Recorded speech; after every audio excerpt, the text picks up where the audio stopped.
주신 주님 주의 나라 임하셨네 이 땅 위에.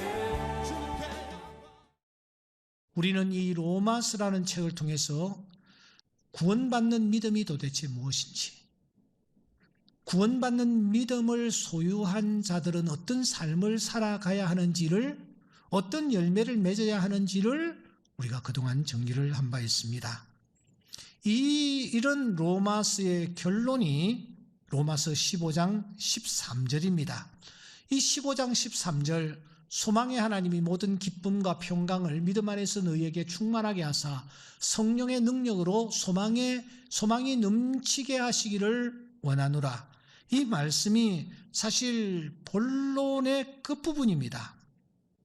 그렇다면은 15장 13절 이후의 말씀들, 이어지는 나머지 부분은 도대체 뭐란 말인가? 단순한 인사요 혹은 마무리에 불과한가? 여러분, 전혀 그렇지 않습니다. 정말 이 부분에 중요한 메시지를 담고 있습니다. 그 이유를 우리는 로마서 16장 26절에서 확인할 수가 있습니다.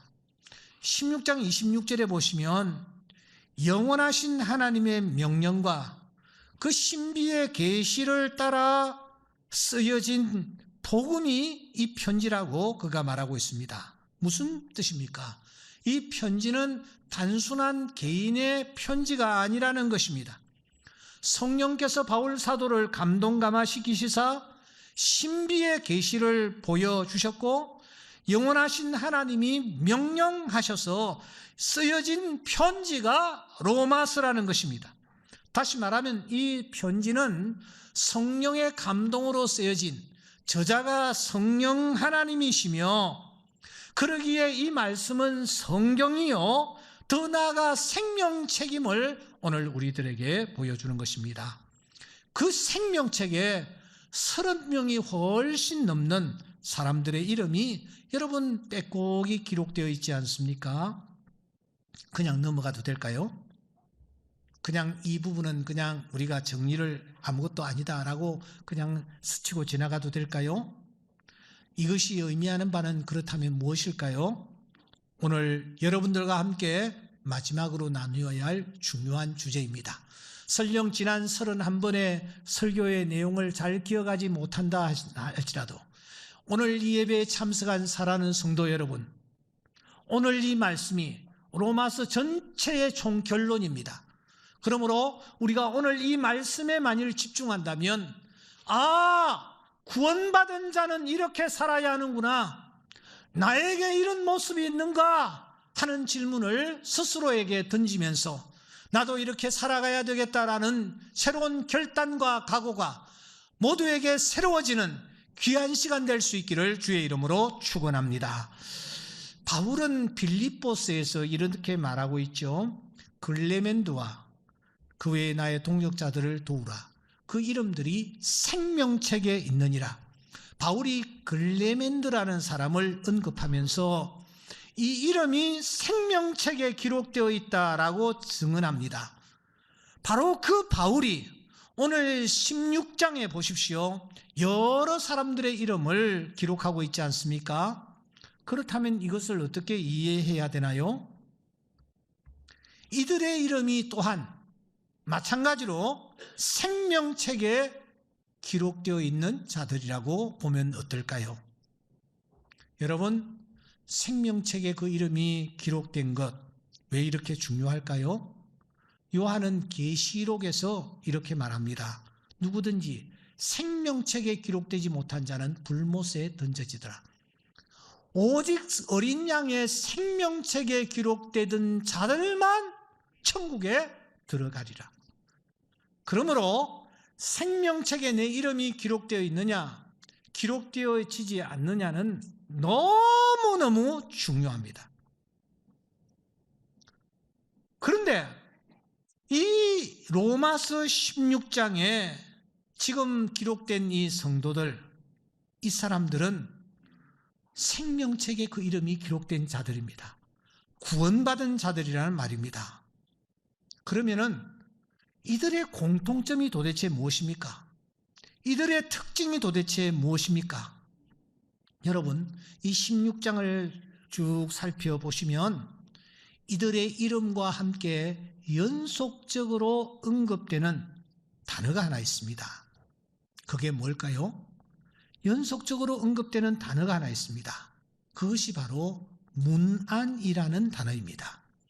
무려 20번 이상이나 이 단어가 이 16장에 반복되고 있습니다. 아스파조마이라는 이 단어입니다.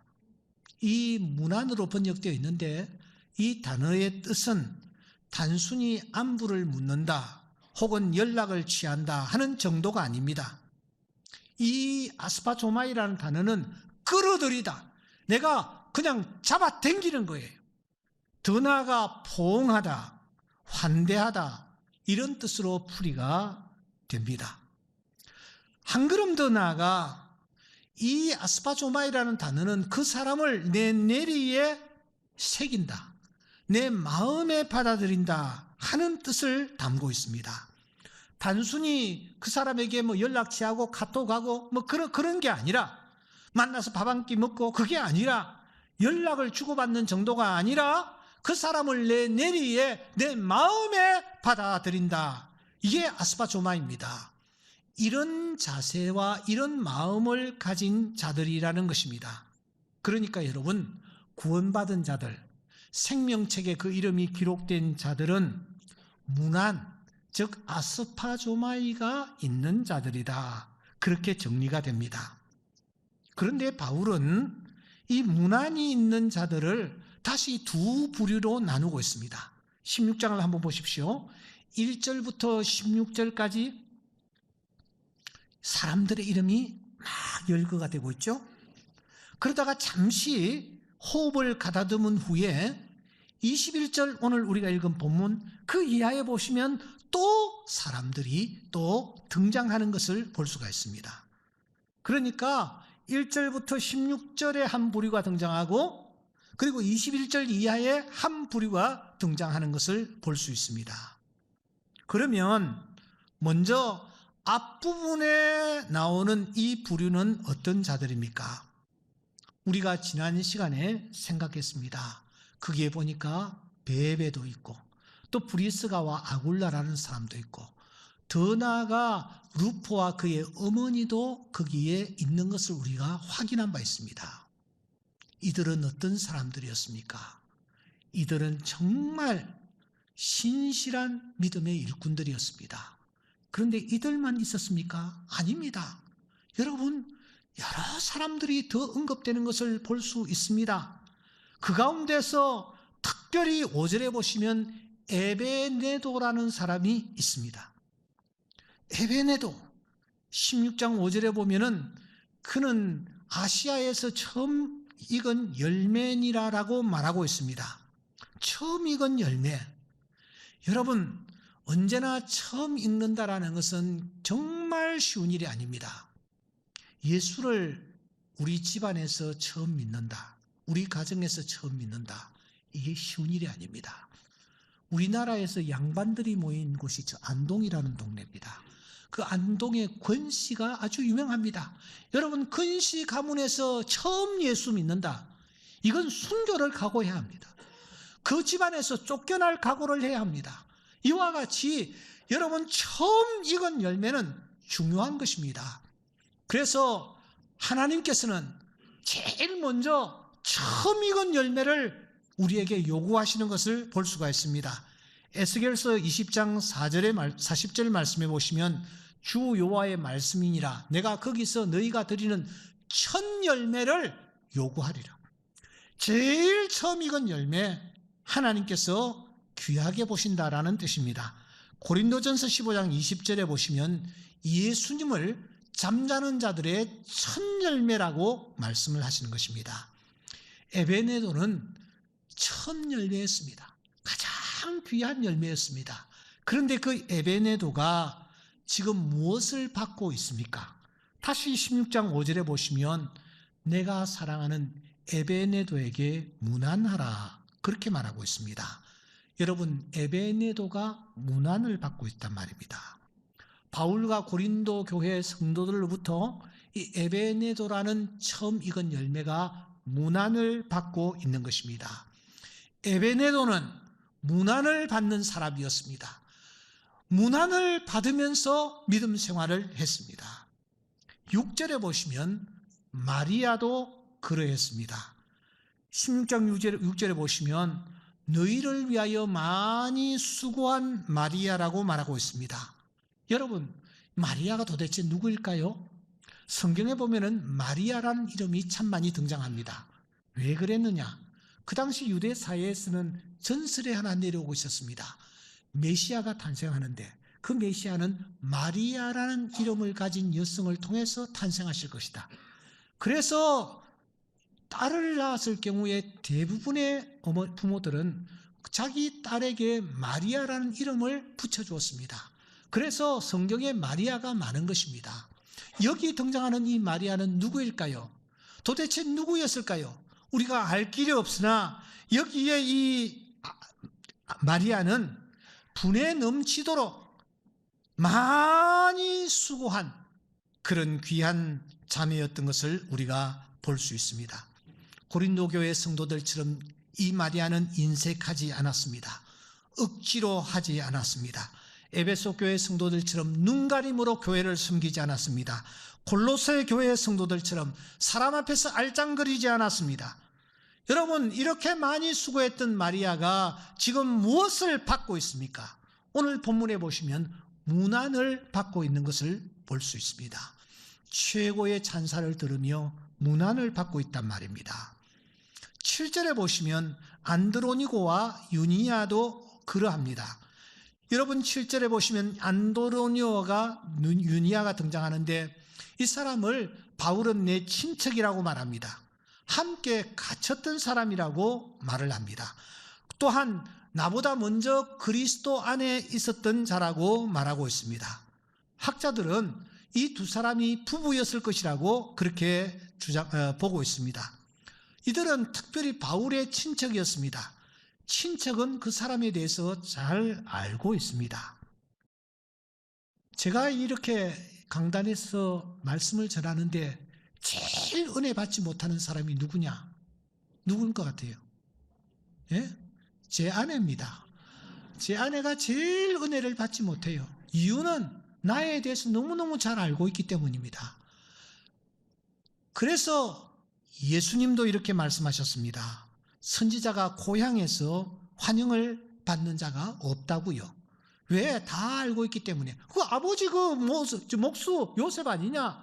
형제들 우리가 잘 알고 있지 않느냐? 그런데 네가 무슨 메시아란 말이냐? 이렇게 하면서 구박을 받았던 것입니다. 그런데 여기 등장하고 있는 안드로니고와 유니아는 어땠습니까?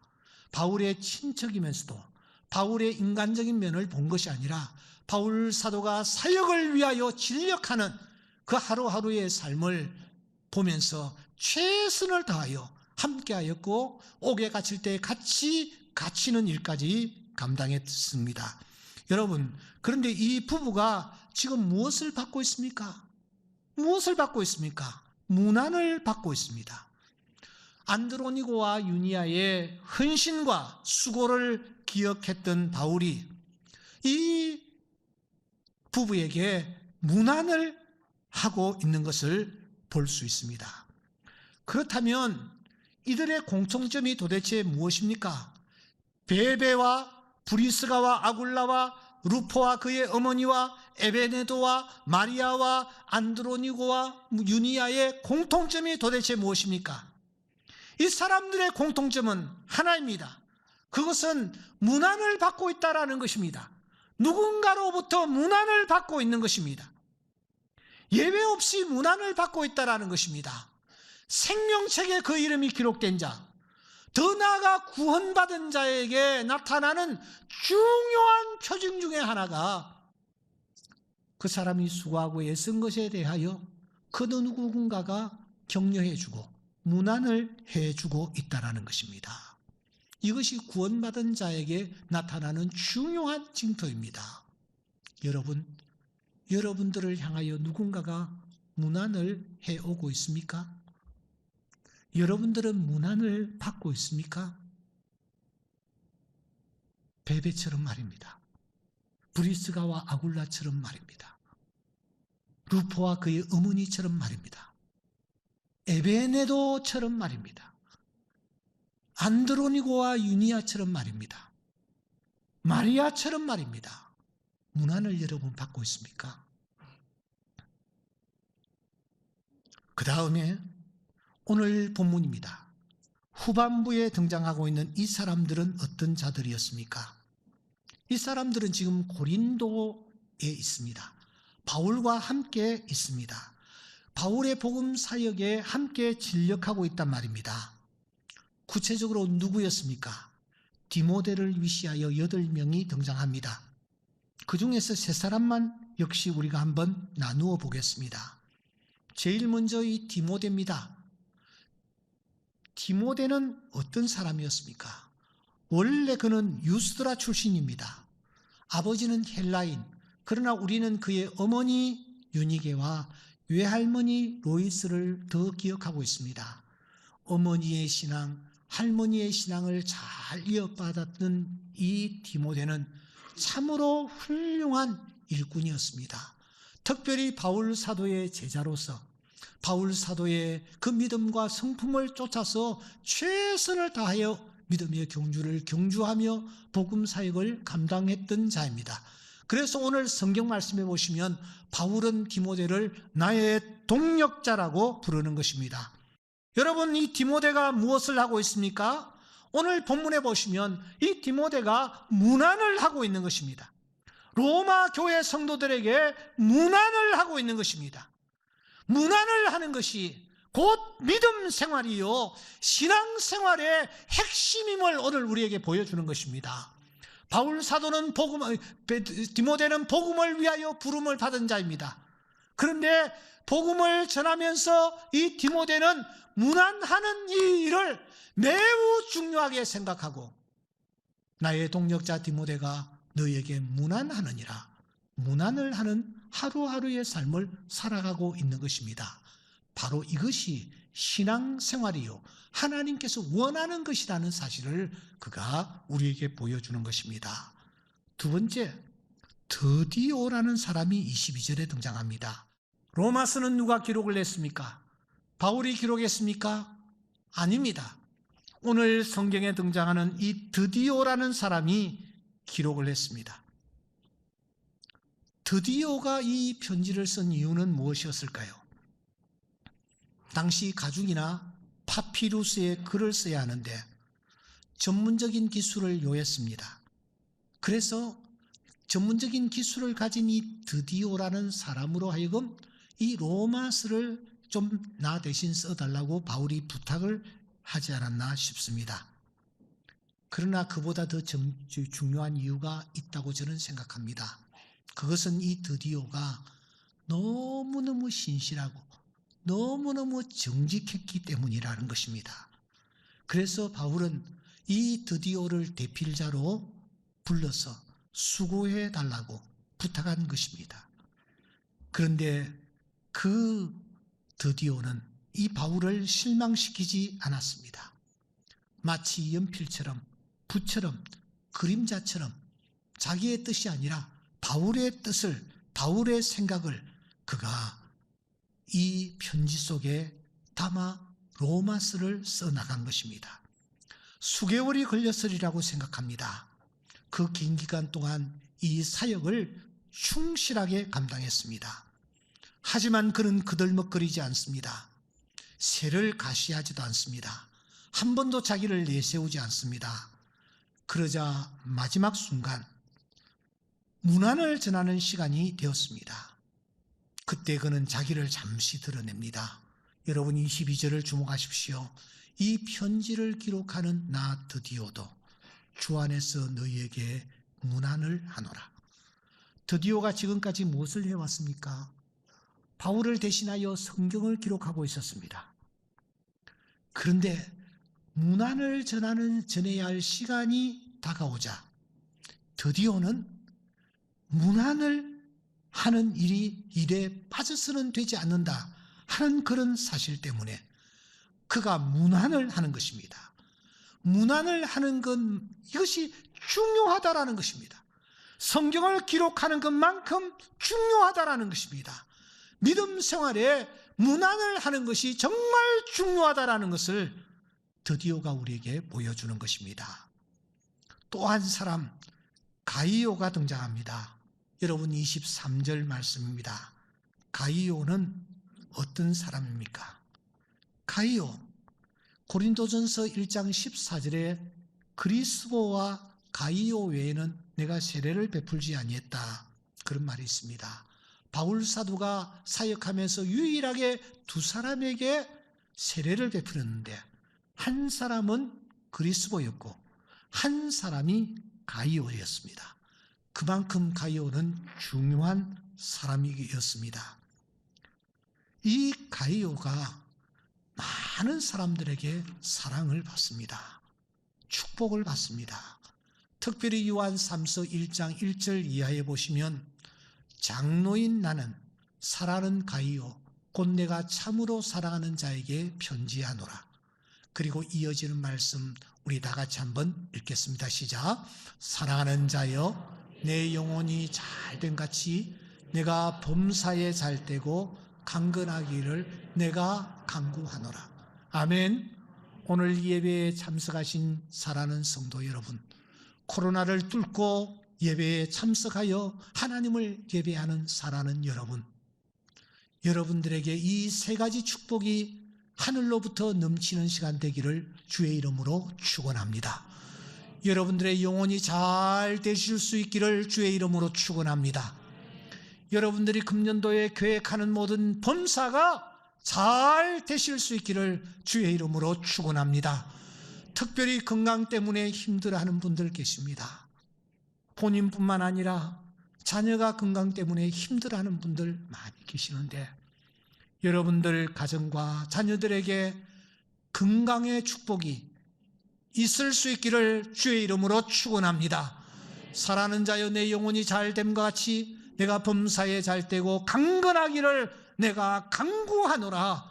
이 요한 장로의 축복이 오늘 이 예배에 참여한 모든 성도들에게 넘치는 귀한 시간 될 수 있기를 주의 이름으로 축원합니다. 그런데 이 가이오가 도대체 무엇을 하고 있느냐라는 것입니다. 여러분 16장 23절에 보면은 가이오도 너희에게 문안을 하고, 그가 지금 문안을 하고 있습니다. 로마 교회에 있는 성도들에게 문안을 전하고 있는 것입니다. 구원받은 자가 어떻게 살아야 합니까? 바울 사도는 이 로마서를 덮으면서 중요한 메시지를 오늘 우리에게 던져줍니다. 문안이 있느냐 하는 것입니다. 내가 문안을 받고 있느냐? 문안을 하고 있는가? 구원받는 믿음을 가진 자에게 나타나는 중요한 징표 중에 하나가 문안이 있는 것입니다. 나 혼자 신앙생활을 하는 것이 아닙니다. 사람이 할 수 없는 것 두 가지가 있습니다. 혼자서 할 수 없는 것 말입니다. 그 첫째는 결혼하는 것입니다. 결혼은 절대로 혼자서 할 수 없습니다. 또 하나는 그리스도인으로 사는 것입니다. 그리스도인으로 사는 것은 혼자서 할 수가 없습니다. 우리는 문안이 있어야 합니다. 누군가를 향하여 문안을 할 수 있는 자가 되어야 합니다. 누군가로부터 문안을 받는 자이어야 합니다. 문안이 없는 자는 정말 하나님 앞에서 온전한 신앙생활을 하는 자가 아니라고 할 수 있습니다. 사랑하는 여러분, 오늘 바울 사도는 로마서를 마무리하며 우리에게 큰 도전을 던집니다. 문안이 있느냐고. 너에게 문안이 있느냐고. 문안이 있으십니까? 누군가를 향하여 문안을 하고 계십니까? 누군가로부터 문안을 받고 있습니까? 예수 믿는 사람들에게는 문안이 있어야 합니다. 이 문안이 다시 한번 회복되어지는 계기가 될 수 있기를 주의 이름으로 축원합니다.